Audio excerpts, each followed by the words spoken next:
Walt Disney, he saved Disneyland by using access to the cash values out of his insurance policy. J.C. Penney did it. Ray Kroc, McDonald's did it. David Walker is the comptroller of he said, I'll tell you where to put your money in max-funded universal life. Wow. We came so close to a financial collapse in 2008, and he said to America, this is where I put my money. Don't follow the herd, putting money in IRAs or 401ks, and don't listen to the mainstream media, because they're part of the herd. And people get hung up on what it is instead of what it does. Ooh, key point. It's not costing, it's making you money. Never short stopping, now I'm winning like I'm Jeter. Steady through the rigor, yeah, I'm getting bigger. So if my guest today looks familiar, you're correct. It is Douglas Andrew, New York Times bestselling author, financial expert, and financial strategist here back on the Seven Figure Squad YouTube channel. Fresh from a keynote talk here at our conference here at Louisville, Kentucky, called The Greatest Event. Doug, pleasure to have you here again, and now live and in person versus Zoom. Oh yeah, awesome. It's an honor always to be with you, Matt. Awesome, Doug. You know, one of the conversations we've had many times is just the difference of insurance, because everybody thinks that life insurance is only for one reason. It's because it's to bury you, to pay for those expenses. But what I want to talk about is really the nuances of different strategies when it comes to life insurance, because oftentimes people run to the time-tested, buy term and invested difference argument. And I think the number one video on your channel is what again? Yeah, it's why what I call it, buy term invest the difference on steroids. Correct. But I have a son-in-law that posted a video that's pretty popular about challenging the Dave Ramsey approach. Gotcha. Yeah. So look, when we unpack that in this conversation, so oftentimes people come into the conversation and, hey, life insurance should never be an investment. Life insurance should be separated from your 401k, all those different things. What would you say to those folks who are having that type of discussion with their financial professionals? Yeah, because unfortunately, in the financial services industry, Matt, and I've been around a long time.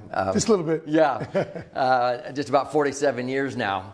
And it's interesting because the financial services industry, because of whatever, they say, well, you can't call insurance an investment. Mm-hmm.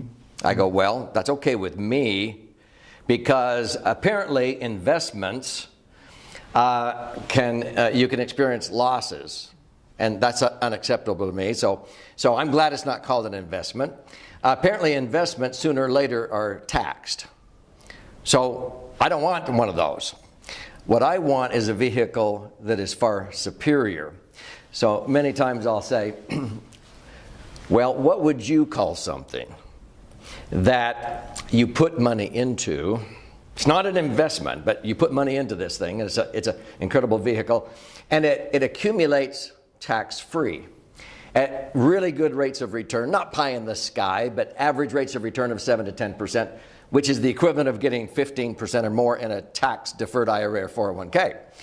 And when the market goes up, when the economy is up, you get to participate. But when the market goes down, you don't lose, because your money's not at risk in the market.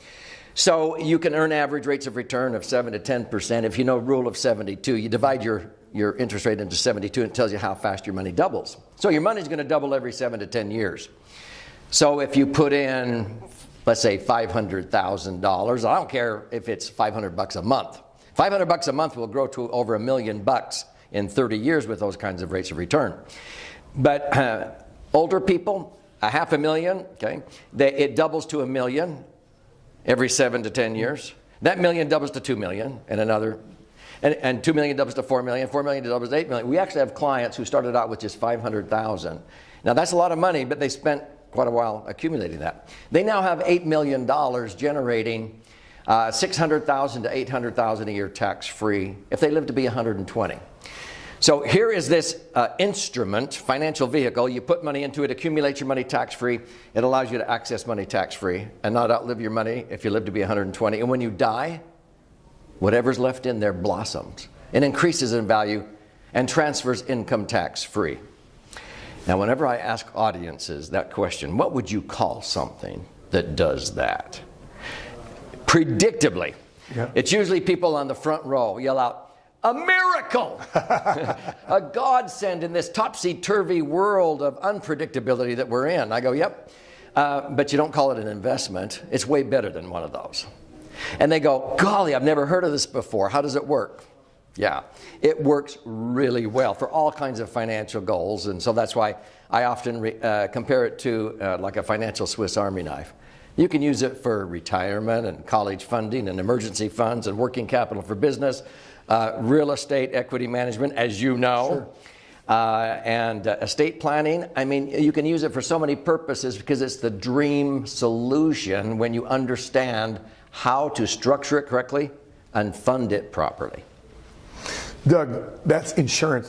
People think that, goodness gracious, that's not investment, that's insurance. So Doug, the stereotypes as well, the only people that really make money with life insurance are people that are commissioned to make money selling it. You know, so, but the flip side to that is, well, you don't think that people at the fund manager, they don't charge you a fee? The worst about that is they charge you a fee, not only in the good times, but also in the bad times. So when you're losing money, they're still charging you a fee. How would you respond to those? Thank you for asking that question, because, you know, a lot of times critics will talk about, oh, the fees, insurance, you have maybe a front-loaded commission or something. And I'll go, okay, let's use a comparison here. If somebody came to me, and it doesn't matter if they're going to sock away $500 a month or whether a lot of our clients are already, you know, 55, 60 years old, and now they maybe painted themselves into a tax trap, is what we call it. And they're not in a lower tax bracket. In fact, I don't think people who accumulate very much of a respectable retirement nest egg are in lower tax brackets when they retire. Now, so they start pulling money out of their traditional IRAs or 401ks, and they're getting taxed to death. And they pay back every 2.5 or 3 years 100% of the tax they saved over 30 years on the contributions. And they're thinking, whose retirement was I planning anyway? Mine or Uncle Sam's. So the critics who say, well, you are selling an insurance policy that has a front-end load. Well, if I had a client putting in $500,000, my compensation might be, let's say, $20,000. But it's usually paid for out of a minuscule portion of money that would otherwise have gone out the window in unnecessary income tax. I got a commission on the front money that went in. I never made a dime off of what my clients' cash grew by year by year by year. So asset managers, they usually charge, let's say, 1% or more on the asset management. And they'll keep making that. If you put $500,000 with an asset manager, and if it was earning as good of a rate of return as my Index Universal Life has, between 7 to 10% average, by the time you retired, let's say 30 years down the road, you know what an asset manager would have charged you in fees? Just barely under $1 million. Now, let me use the metaphor. So if I went to, as a realtor, let's say, to sell or buy, help you find a home to buy. And I said, listen, I can find you a really good home, and you have a choice. You can pay me a one-time fee of $20,000 or even $30,000. Let's say on a $500,000 home, that'd be $30,000. 6% is a normal realtor's fee, right? Okay. So you can either pay me one-time $30,000, or this is really what I want you to do. I want to charge you 1% on the price of that home, the value of that home, as it goes up in value every year for the next 30 years. Which one do you want? And anybody with any smarts goes, I'll do the one time and let my house appreciate and go from $500,000 to $1 million to $2 million to $4 million to $8 million. I mean, hello. So it's probably one of the most inexpensive financial plans ever. You don't choose investments based upon which ones grow to the most or cost the least at the outset. You choose investments based upon which ones will generate the most at the time in life you're going to be using the money the most down the road. And a maximum funded indexed universal life is the cheapest product at the end of the day of any financial instrument that does what it does. Look, you've been doing this, as you said, 47 years old. It shocked me. You told me backstage you're I'm going to be 69. Yeah. I told you my first watch was a sundial. Yeah. You look great. So, Doug, when you're looking at strategies that became very popular in the 70s and 80s, which was buy term and invest the difference, which still today is still an ongoing argument with all the information education that's still out there, still arguing that this financial concept is still a solvent strategy. I think, there's a lot of people out there just unaware of the other side. So what would you say to those critics of the buy term and invest the difference? I ended up being responsible for over 3,000 clients in 13 Western states. And, we were trying to do a good job selling them term insurance and putting the difference into mutual funds. And it was sort of like a forced investment because a lot of people don't even invest the difference. Okay. Spend it, yep. And the whole theory was, if you listen to the Dave Ramseys and the Susie Ormans, well, when you accumulate enough, at the end of the day, you won't need insurance anymore when it gets expensive. Mm-hmm. When Universal Life came out in 1980, E.F. Hutton was the brainchild of that, okay? They weren't in an insurance company.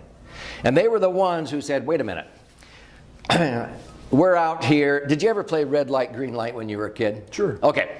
So the stock market, we had money in mutual funds, and it was like playing red light, green light.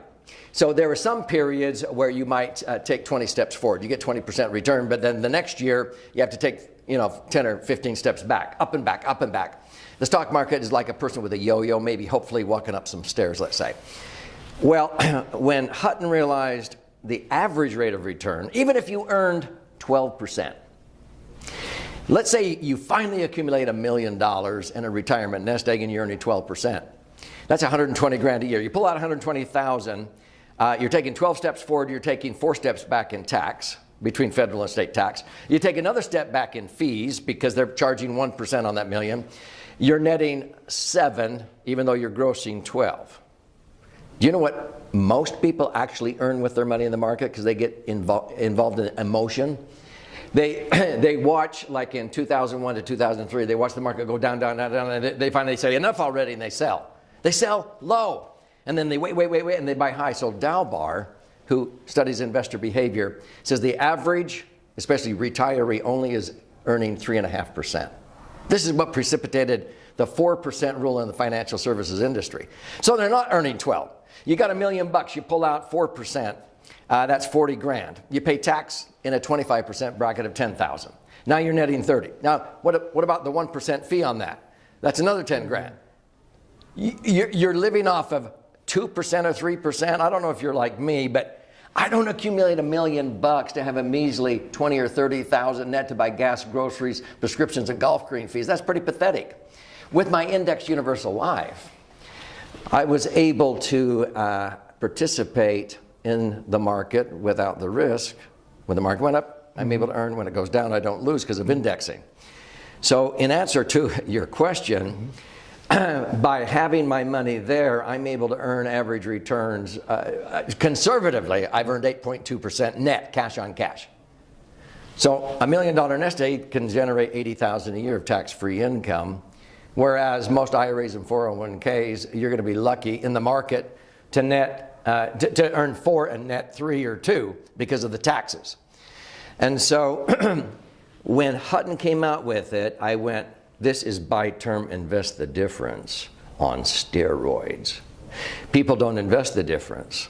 If I maximum fund it, my cash value pretty soon equals the death benefit and pushes it ahead. So the cost of the insurance, hear this, gets cheaper as you get older. And people go, what? I've never seen an insurance policy that gets cheaper as I get older. Well, you haven't seen one done correctly then. Because my universal life policies that are 30 years old cost less than 1/20th what they did when I was 30 years younger.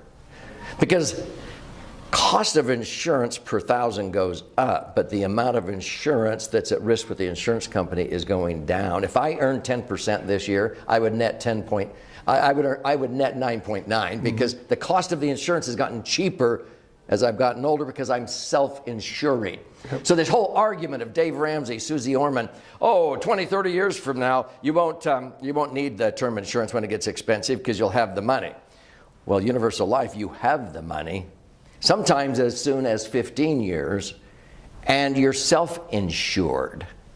I'm using it for living benefits, and when I die, it will blossom and transfer tax-free. But when Hutton came out with that, oh, let's take the least amount of insurance we can get away with in the Internal Revenue Code and put in the most money, and pretty soon you are self-insuring in as little as 15 years. You put in $500,000, the minimum death benefit for a 60-year-old is $1,250,000. Your $500,000 is going to exceed $1,250,000 in less than 15 years at the growth. So it's like, and now when the cash value grows to $2 million, the death benefit stays ahead by 5%. The insurance company is only charging you for the remaining amount, $100,000 at risk. This thing is a tax-free cash cow, and people get hung up on what it is instead of what it does. Ooh, key point. But Doug, you know, the big misconception, people say, well, term insurance is only $50. Why is my indexation versus life premium so expensive at $500? Because people don't think that, you know, the annual renewable term inside the $500 premium, it's not all going to life insurance. And can you unpack that further? Yes, because before universal life came about, there was term and whole life. Whole life insurance allowed you to pay a higher premium to where you were overpaying the early years. And then later on at age 45, 50, you were starting to underpay. So you could be covered for your whole life. Now, whole life is okay for death benefit. When they developed universal life, it was primarily for living benefits. So even though you put in $500, people that would come to me wanted to increase the liquidity on their money that was earmarked for retirement, for college funding for their kids and so forth. They wanted to increase the safety, not only of where their money is, the institution, but safety of principal. So when the market went down, they didn't lose. And they wanted to have a nice rate of return that historically has beaten inflation. You can't be rowing upstream at the rate of 1 mile an hour in a bank and the current of inflation is coming down to 3 or 4. You're going backwards. And so people would say, Doug, where can I put my money that's earmarked for retirement, my kids' college education, emergency funds? And I'm going, well, let me show you this Swiss Army knife. Okay? Now, you put your money in here and you go, wait a minute, that's $500 a month. Well, how much are you putting in the company's 401k? What if I could show you this will knock the socks off of that? What about this money you have sitting in the bank earning a measly 1%? If you could increase the safety and the rate of return up to 5%, how much more is 5 than 1? It's 5 times. And all of a sudden they go, yeah, makes sense. And then I would create an illustration. Mm-hmm. And I'd say, here we go. The first few years they may look at it and go, well, there's some fees in there. Look at what it does at the back end. And so I'd show them the back end at age 60 or 65, and then we start taking out income. And I would compare to their 401k, and it would crash and burn in 11 years. Mm-hmm. Money and municipal bonds would crash and burn. Mutual funds, even if we anticipated 12%, because they're taxable. All of these are running out of money, and I go, look at this one over on the far right. It will last if you live to be 120, and you still have your $1 million or whatever. And they'd go, whoa, and I'd say, which one would you like? The one on the right, duh. And then I would say, well, do you know what that is? And they'd say, what is that? I said, it's a life insurance policy. And sometimes they'd go, wait a minute. Oh, I don't need insurance. I go, really? Okay. Look at what it does. Which one knocks the others completely, blows it out of the water? Well, the one on the right, but we don't need insurance. I don't want to pay for insurance. I'm going, who's paying? It's not costing. It's making you money. Okay, if you don't really want the insurance, make me the beneficiary then. but choose the one that's going to accumulate your money the best, tax-free, and generate the most income. And when you die, it blossoms and transfers. And finally, they would get it and say, oh, you mean that's net? I'm going, yeah, that's the net. Everything that you're looking at there is after the cost of the insurance, which is now this. Over the life of it, if you earn 9, you'll net 8. If you earn 7, you'll net 6. If you earn 11, you'll net 10. I've been doing that for 45 years. And people go, wow, how come I've never heard of this before? Well, I've heard of it for 45 years, but don't follow the herd, putting money in IRAs or 401ks. Best advice I've ever heard, don't follow the herd and don't listen to the mainstream media because they're part of the herd. You need to break away and take ownership of a brighter future by learning the merits of a max-funded indexed universal life. It's funny you just mentioned that. Just last week, we just interviewed a former Super Bowl champ. His name is Brendan Ayembadejo. Immigrant from Nigeria, grew up in Chicago, got drafted, I think by, he made the team as an undrafted player, got traded to the Chicago Bears. That's where we got to know him as a fan. Wow. Make a long story short, he gets out of the league, wins the Super Bowl with the Ravens. But at 25, 26 years old, starts funding a bunch of policies. And he leaves the league and he says, the banks wouldn't give me money, but I took money from my life insurance policies to fund my Orange Theory gyms. And I made more money in my 50 Orange Theory gyms than my entire playing career because it was funded by. Oh yeah, I love Orange Theory. Have you ever? Oh, yeah. These soccer moms are they're like pretty competitive. I was trying to keep up with But it's Orange. true. The smart people. I did a YouTube recently. Why multimillionaires, wealthy people, are buying more life insurance than ever. They have the money. It's because they want their money in an instrument that will accumulate tax-free. They can access it tax-free. When they die, it blossoms and transfers tax-free. Nothing else does that. Yeah. And often we've referred to, Walt Disney. He saved Disneyland by using access cash-free to the cash values out of his insurance policy. J.C. Penney did it. Ray Kroc, McDonald's did it. David Walker is the comptroller of the General Accountability Office. When he left the Obama administration, he said, "I'll tell you where to put your money. In max-funded universal life." Wow. Because he saw how critical the country was. We came so close to a financial collapse in 2008, and he said to America, "This is where I put my money." Why is that? Is it because the reserves, they promised to pay the reserves, behind the reserves? The whole conversation too, because, in the collapse, not one A-rated insurance company failed. You find out these real estate companies failed, banks failed, mortgage companies failed. Yeah, a lot of people don't understand that the insurance industry, legal reserve insurance industry, is not only the backbone of America, but the backbone of the world. This is, again, if you were to look at banks, in 2008, 400 banks went under, 900 more were on the brink on the watch list. And not one legal reserve insurance company went under. If they had a little bit of a run on the bank thing like AIG did because of the mortgages and so forth, it was they were able to, they couldn't call all their mortgages due instantly.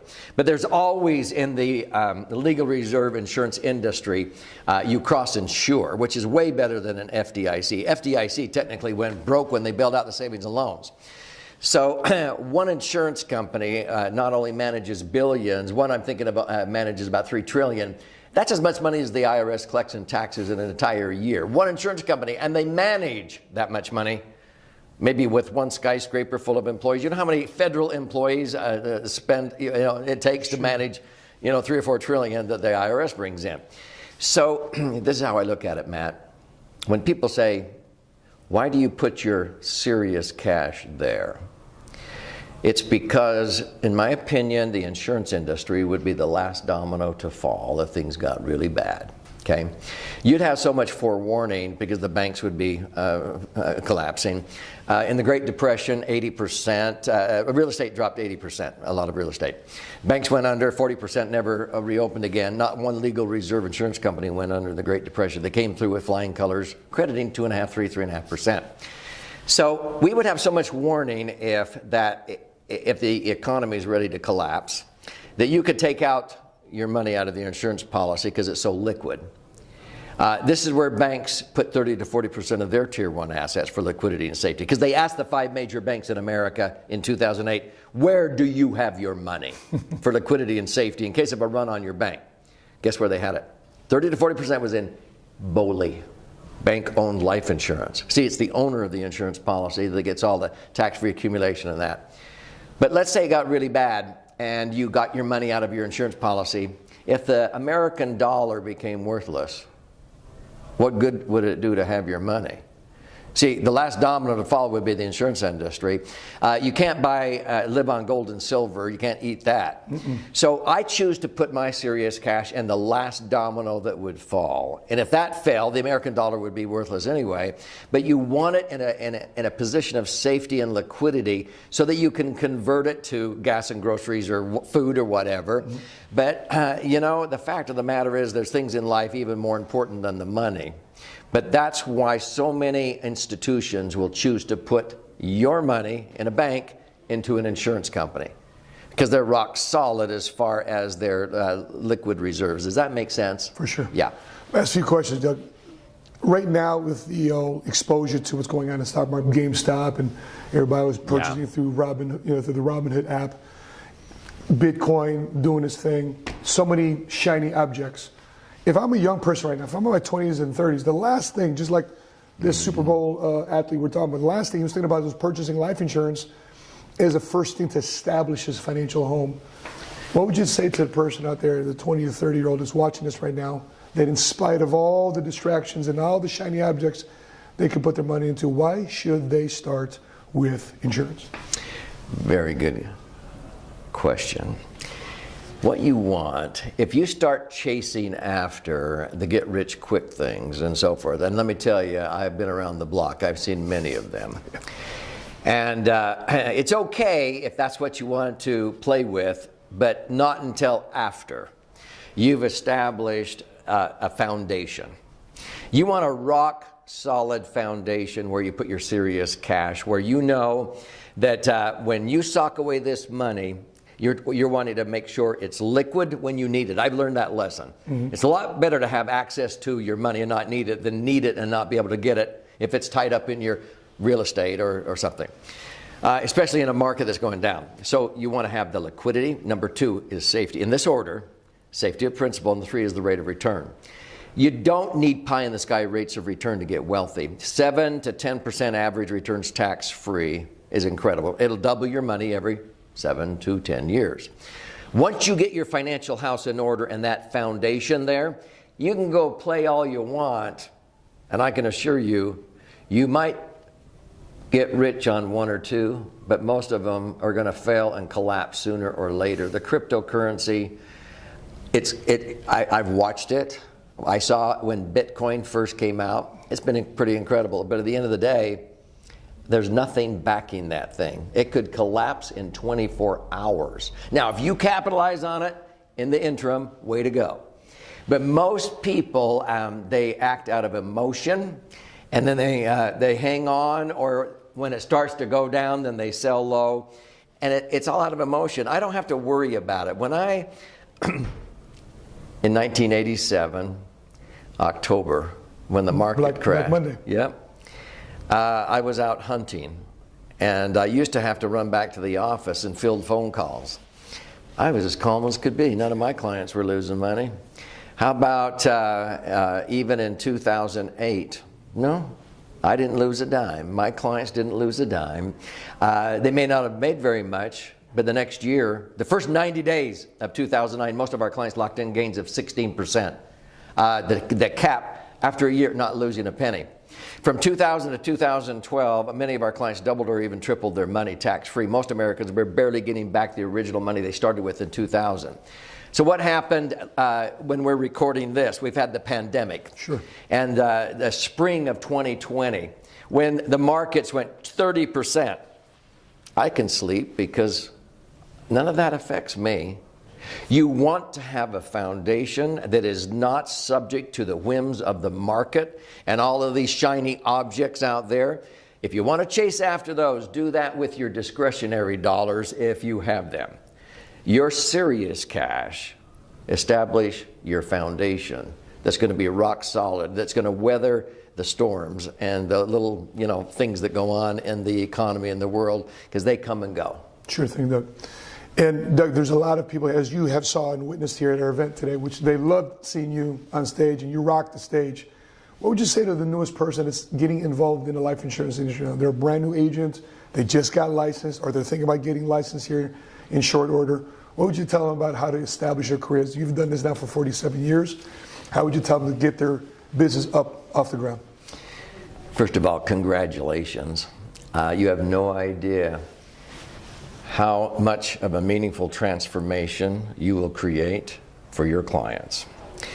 And if you take this serious and don't listen to the naysayers, and you begin to learn, empower yourself with knowledge, and then knowledge times experience gives you the wisdom.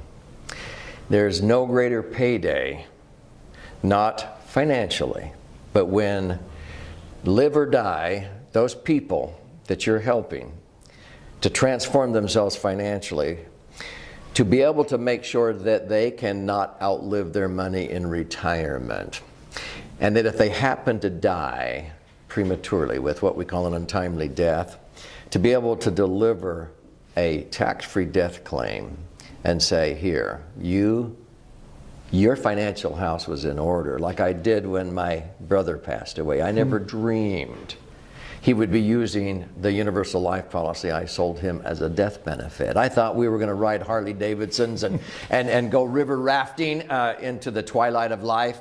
Doggone it, he got to graduate before I did. He was just 50 years old.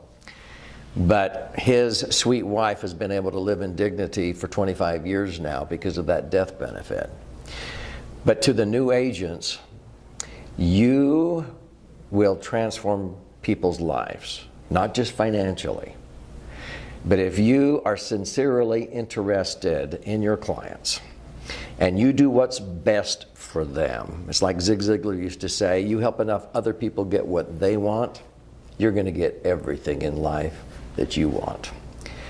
And stick to it. I loved your interview with Tim Tebow last night, because I've had many setbacks in my life, and I've learned most from my negative experiences, but you cannot have a great comeback unless you have a setback.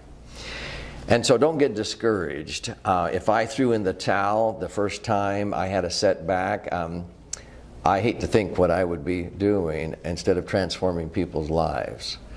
Don't get discouraged. Hang in there, gain wisdom and knowledge, and go out and change people's lives, and you will be compensated financially, but in way more impactful ways than just the money. The reward is unbelievable to help people optimize all of their assets. And that's not just the money. That's helping them to have the confidence to be healthy, to not ever have to worry about the money, because now they can go out and be with their family. They can have health. Many insurance agents never really get their arms around the impact that they have on people's lives. So stay with it. Don't get discouraged. As you begin to progress, as you know, Matt, and you're a great example of this. Looking back, I do not regret 1 minute being in this business. It's one of the most prestigious careers I could ever choose. Don't let anybody tell you otherwise. What were you studying in college, Doug? What was I studying in college? I was studying to become an attorney. Yeah. And this was a means to that end. And then most attorneys were like, if we had to do it over again, we'd rather go out and do what you're doing. Yeah. My last question, when you're talking about what I stumbled across this industry, selfishly, I was just looking to pay the bills. I get involved, make a paycheck, it was versus mortgages or versus this. But I really started getting into the meaning of the business, and that's what led me to your book in 2005, which is Misfortune 101, and I fly to your office in Salt Lake City.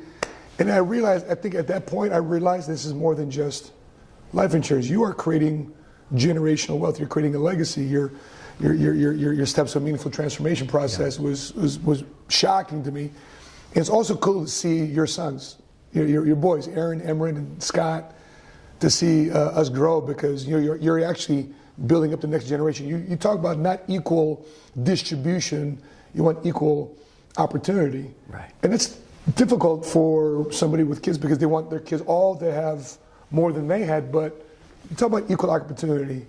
Before I let you go, can you share that one thought? What do you mean by that? Yes, and as you know, I'm very passionate about this.